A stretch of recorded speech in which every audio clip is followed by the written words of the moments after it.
एक न्यूज़ जो कि बिल्कुल वायरल हो रही है कि बहादुरपुरा में कोई वक्फ लैंड पे किसी का इंक्रोचमेंट है बोल के, जो कि बिल्कुल वक्फ लैंड है। वो 100% हमारे पास उसकी गज़ट के तहत हमें आपको एश्योरेंस दे रहे हैं कि वो वक्फ बोर्ड की लैंड है। और थोड़ी सी लैंड उसके अंदर जू पार्क में भी गई थी। ये टोटल 10,700 गज का इसका टोटल हमारा एक्सटेंट है सर्वे नंबर पे हो। और जिसके लिए हमारे पास कोर्ट के लिए भी हम वो कर रहे हैं। ऑलरेडी ये लोगों के इंक्रोचेस के ऊपर एक एफआईआर भी हुआ था 2019 में। वो भी केसेस हमारे कोर्ट में पेंडिंग है। और इंशाल्लाह ताला ये केस को हम जो सो वक्फ बोर्ड के तहत, और वंस एक बार जो वफ की जमीन होती है, once is Waqf is always Waqf.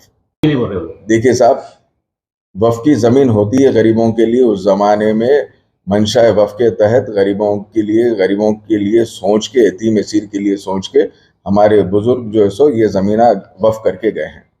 तो गरीब के लिए मतलब ऐसा नहीं कि कोई भी गरीब जाके इंक्रोच कर ले, कोई भी जाके कब्जा कर ले और ये बोले कि गरीब की जमीन गरीब को मिल गई बोल के, बिल्कुल गलत है। इसके लिए कानून है, कोर्ट है, वफ के भी कुछ दायरे हैं। वो हिसाब से हमारे को काम करना पड़ता है। और इसके लिए कोर्ट में केसेस पेंडिंग है। अगर कोई ये गलत अफवाह उठा रहे या टाइमिंग अगर कोई कब्जा करके वहाँ शीट्स में लगा रहे, तो इंशाल्लाह ताला जल्द से जल्द हम वो चीज़ को हम तोड़ देंगे इंशाल्लाह। अस्सलामु अलैकुम वरहमतुल्लाहि वबरकातुहू। वक्फ प्रॉपर्टीज़ की तबाही का सिलसिला हुनूस जारी है। इस सिलसिले में एक नया मसला सामने आ रहा है कि नोटिफाइड गज़ट वक्फ प्रॉपर्टी, जिसके लिए मैंने 2019 में वक्फ बोर्ड से तहरीरी तौर पर नुमाइंदगी की थी, और 2019 में वक्फ इंस्पेक्टर के कंप्लेंट पे सर्वे होने के बाद एफआईआर भी किया गया था पुलिस में। ये प्रॉपर्टी है जू पार्क से मुत्तसिल 10,873 गज तकरीबन ज़मीन है वो। अब तुर्फ़ तमाशा ये है कि वक्फ बोर्ड की जानिब से मुसलसिल जो लीगल सेक्शन है वहाँ पर पता नहीं क्यों खामोशी वक्फ बोर्ड की तरफ से सही पैरवी नहीं हो रही है। वो उस प्रॉपर्टी को के एक पार्ट को दो फरीकीन ज़ाती प्रॉपर्टी बताते हुए ये अपना दावा पेश कर रहे हैं। मुसलसिल वहाँ पर एक दूसरे के खिलाफ नबर्द आज़मा है।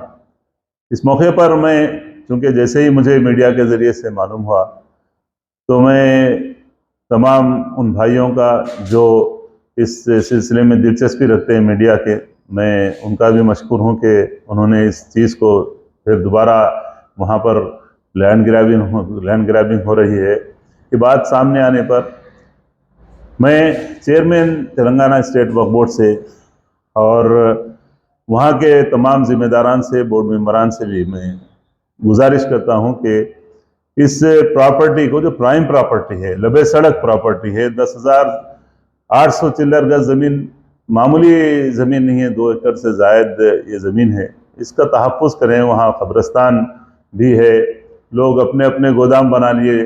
ये प्रॉपर्टी 2-2.5 हज़ार गज पे फिर उसी का एक पार्ट पे दो फरीकीन लड़ रहे हैं। असल प्रॉपर्टी वक्फ की है और इसका मुकदमा वक्फ ट्रिब्यूनल में भी हमारे इल्म में ज़ेर दौरान है। और अगर वक्फ बोर्ड की नाअहली की वजह से अगर वक्फ का मुकदमा किसी फरीक के खिलाफ यानी फेवर में अगर हुआ, क्योंकि कई चीज़ें वक्फ के लीगल डिपार्टमेंट की नाअहली की वजह से मुखालिफ फरीक के तरफ मुकदमे फैसले हो रहे हैं, अगर ऐसा कोई आर्डर हुआ तो उस्मान अल हाजरी इंशाअल्लाह ताला उसमें इम्प्लीट होगा। और वक्फ के तहफ़्फ़ुज़ के लिए हम जद्दोजहद कर रहे हैं और करेंगे। फिर एक मरतबा मैं तेलंगाना स्टेट वक्फ बोर्ड चेयरमैन से मैं गुजारिश कर रहा हूं कि ये बहुत ही अहम प्रॉपर्टी है। इसका चूँकि वक्फ में सारा रिकॉर्ड मौजूद है, कोई फरीक जो अपना दावा पेश कर रहा है, उन तमाम फरीक़ैन के ऊपर वक्फ बोर्ड का दावा है। वक्फ बोर्ड की ज़मीन है, ये नोटिफाइड वक्फ प्रॉपर्टी है जिसका सर्वे भी हो चुका है, सारे रिपोर्ट शवाहिद मौजूद है। इसका तहफ़्फ़ुज़ करना वक्फ की जिम्मेदारी है। मेरी किसी से ज़ाती मुखासिमत नहीं है, किसी के खिलाफ इख्तिलाफ, किसी के खिलाफ मैं नहीं हूँ। वक्फ के फेवर में जो चीज़ है मैं उस सिलसिले में बात कर रहा हूँ, ना किसी के फेवर में बात कर रहा हूँ, ना किसी के मुखालिफत में। किसी से मेरा कोई ताल्लुक़ नहीं है। औक़ाफ़ की प्रॉपर्टी का तहफ़्फ़ुज़ यही मेरा मकसद है। अल्लाह ताला हम सबको नेक हिदायत दे वक्फ प्रॉपर्टियों का तहफ़्फ़ुज़ करने के लिए अल्लाह ताला कौम को जगाए, कौम को बेदार फरमाए। जज़ाकुमुल्लाहु खैरन। अस्सलामु अलैकुम वरहमतुल्लाहि वबरकातुहू।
अरे गेट खोलो।